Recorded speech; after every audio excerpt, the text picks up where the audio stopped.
toujours, il y a pas deux matins pareils sur ici Radio-Canada Première. Vous avez vu cette controverse il y a quelques semaines, bien sûr, avec Denise Bombardier qui faisait un passage à l'émission Tout le monde en parle, qui parlait à Jean Chrétien. Elle disait que les communautés francophones hors Québec se portaient mal, qu'elle était en train de disparaître. Après toute la controverse qui a suivi, il y a des franco-ontariens qui ont critiqué Tout le monde en parle parce qu'ils disent que l'émission ne parle pas assez à l'ensemble de la francophonie canadienne. Je reçois ce matin William Burton, le fondateur de la compagnie Le Réveil, qui est aussi à l'origine du mouvement Réveil, tout le monde en parle, un mouvement qui veut faire connaître les communautés francophones du Canada et faire en sorte qu'elles soient représentées dans des émissions comme Tout le monde en parle. Bonjour William. Bon matin. Donc, c'est un mouvement que vous avez lancé sur les réseaux sociaux avec un mot-clic, le mot-clic Réveil, TLMEP, c'est l'acronyme bien sûr de Tout le monde en parle. Qu'est-ce que vous reprochez le plus à des émissions comme Tout le monde en parle? Je trouve que le mouvement a été fait pour connaître les communautés francophones du Canada, puis de faire en sorte qu'elles soient représentées à des émissions nationales. Je trouve qu'il y a une culture et des enjeux d'actualité nationale qui doivent être abordés par des artistes et des personnalités d'ici. Je trouve que c'est eux qui devraient représenter ces sujets-là. Il manque vraiment de la représentation des francophones canadiens dans les émissions de Radio-Canada. Mais en même temps, il y a des francophones au Québec, des gens qui ne sont pas de Montréal, qui pourraient reprocher la même chose à Tout le monde en parle, parce que Tout le monde en parle et beaucoup se concentre beaucoup sur ce qui se passe à Montréal, pas nécessairement dans les régions du Québec. Alors, au-delà du fait qu'on ne parle pas assez, à votre avis, des francophones hors Québec, est-ce que Tout le monde en parle, selon vous, est trop montréalocentriste? C'est très centré au Montréal, c'est très fait pour parler, des produits qui pourraient bénéficier le marché montréalais. C'est triste à dire, mais c'est vrai, c'est la réalité. Et en même temps, c'est le plus gros bassin d'auditeurs de Tout le monde en parle. Il se trouve dans la grande région de Montréal. Il ne se trouve pas à l'extérieur du Québec. Est-ce que ces sujets-là intéresseraient les auditeurs de Tout le monde en parle, les téléspectateurs de Tout le monde en parle?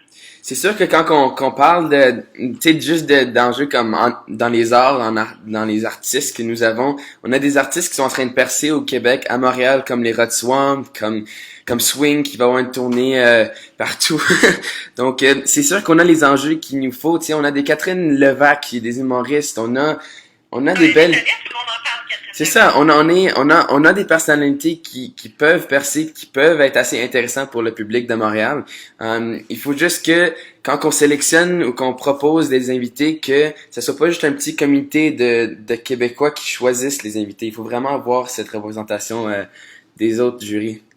Vous avez lancé donc une pétition pour que des francophones de l'extérieur du Québec soient davantage impliqués dans les choix éditoriaux de Tout le monde en parle, du choix du sujet, au choix des invités qui devraient se retrouver dans l'émission du dimanche soir.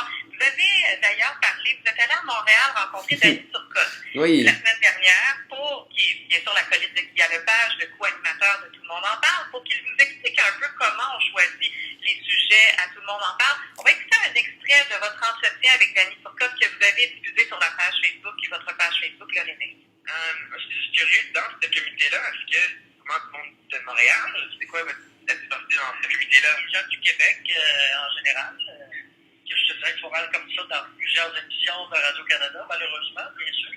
Mais Radio-Canada de Montréal, c'est ici qui est diffusé, tout ce qui est diffusé au Canada.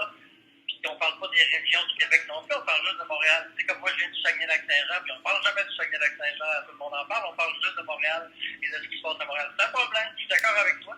Mais c'est pas moi qui vais le résoudre. J'aimerais bien. Moi, j'ai poussé qu'il y ait une entrevue sur les Canadiens francophones au Québec, mais ça n'a pas été retenu par le comité. C'était donc Danny Turcotte que vous avez rencontré, William Burton. Qu'est-ce que vous avez pensé des explications de Danny Turcotte par rapport au processus de sélection, en quelque sorte, des sujets? J'ai trouvé sa réponse assez difficile à apprendre parce qu'on semblait dire que on avait peut-être pas les sujets qui étaient assez puissants, assez intéressants pour le public de Montréal. Je trouve ça un coup difficile à absorber. Il y a des sujets qui sont capables d'aller atteindre un public canadien de tout le pays. Puis je trouve que c'est ça qu'on devrait miser. Est-ce que c'est vraiment diversité du genre avec des francophones au Québec, parce qu'honnêtement, il n'y a pas vraiment d'émissions qui fonctionnent comme ça, que ce soit à Radio-Canada ou ailleurs. Ce sont des équipes à l'interne, tout à plus grande échelle, disons, qu'une équipe ici dans notre émission. Bien sûr, ils sont plus nombreux, tout le monde en parle, mais ça fonctionne avec un réalisateur, avec un animateur, avec des recherchistes, avec un chef recherchiste, et tout le monde travaille ensemble pour voir justement de quoi tout le monde en parle et pour pouvoir soit dans certains cas créer une discussion ou dans d'autres cas continuer une discussion qui est déjà commencée dans l'espace public. Ça sortirait drôlement de l'ordinaire d'avoir un comité externe qui s'occuperait ou qui aurait un impact sur le choix de sujet dans une émission. Mais au moins qu'il y ait quelqu'un qui propose des candidatures pour faire partie de, le mardi, l'émission regarde tous les sujets possibles. Ça serait important qu'il y ait au moins une personne qui propose les personnalités pour l'ensemble des Canadiens français pour qu'on fasse partie de cette discussion-là. Justement, quelles ont été les réponses jusqu'à présent avec votre mot-clic? Il y a eu, pour la pétition, on est rendu presque à 300 personnes, mais il y a beaucoup de gens qui sont reconnaissants de la visibilité que Danny Turcotte a donné à l'émission, à le mot d'ouverture de l'émission. Puis il y a beaucoup de gens qui sont en train de se mobiliser pour que le mouvement soit entendu, pour qu'on revienne dans l'actualité, pour que on puisse revenir à l'émission. Vous avez l'intention de vous rendre jusqu'où avec cette pétition-là et ce mot-clic-là? Bien, j'aimerais beaucoup que l'émission Tout le monde en parle revoie notre mouvement, notre potentiel d'être à l'émission, pour que on puisse parler des enjeux comme l'insécurité linguistique, le fait que plusieurs Québécois sont même pas au courant qu'il existe des francophones hors Québec, qui existent des Françaisquois, en tout cas des Franco-Ontariens, qu'on est là, qu'on est visible. Puis si ça passe pas, tout le monde en parle, je veux au moins qu'on discute d'avoir une émission qui peut nous représenter au côté national. Avez-vous reçu une invitation? Comment, lorsque vous avez laissé Danny Turcotte après l'entrevue, est-ce qu'il a dit qu'il allait essayer de vous inviter? Il a dit qu'il fallait que je fasse beaucoup de bruit pour que ça se fasse. Il faut que tout le monde en parle pour que tout le monde en parle. Exactement. Merci beaucoup, William Burton. Au plaisir. Au plaisir.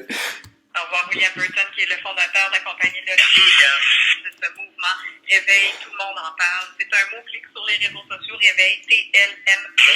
Il est 8h44.